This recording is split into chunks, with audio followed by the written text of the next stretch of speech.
America అధ్యక్షుడు Russia అధినేత పుతిన్తో ఎప్పుడు భేటీ అవుతారు? అందరి మెదళ్లను తొలుస్తున్న ప్రశ్న ఇదే. తాజాగా క్రెమ్లిన్ చేసిన ప్రకటన ఈ అంశంపై చర్చకు దారితీసింది. ఇంతకీ అగ్రరాజ్యాల అధినేతలు భేటీలో ఏ అంశాలు చర్చించవచ్చు?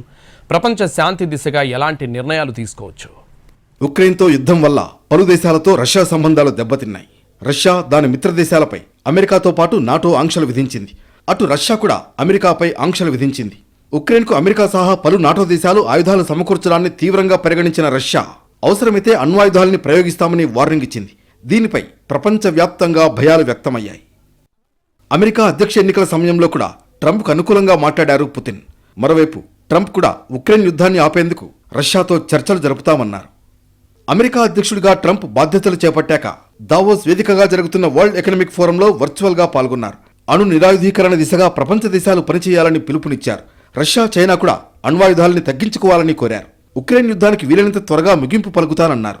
దీంతో ట్రంప్ పుతిన్ భేటీ ఎప్పుడు ఉంటుంది, ఏ అంశాలపై చర్చిస్తారనే విషయం ఆసక్తికరంగా మారింది.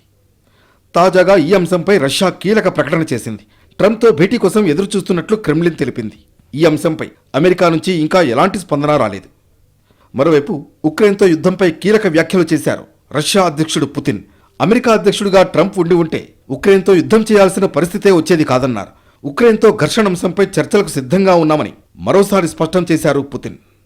అమెరికా అధ్యక్షుడిగా బాధ్యతలు చేపట్టడానికి ముందే ఇజ్రాయెల్, హమాస్ మధ్య ఘర్షణకు తెరపడేలా చేశారు ట్రంప్. ఇరుపక్షాలు శాంతి ఒప్పందం కుదుర్చుకునేలా చూశారు. ఇక ట్రంప్ చొరవతో ఉక్రెయిన్ యుద్ధం కూడా త్వరలోనే ముగుస్తుందనే ఆశాభావం వ్యక్తమవుతోంది.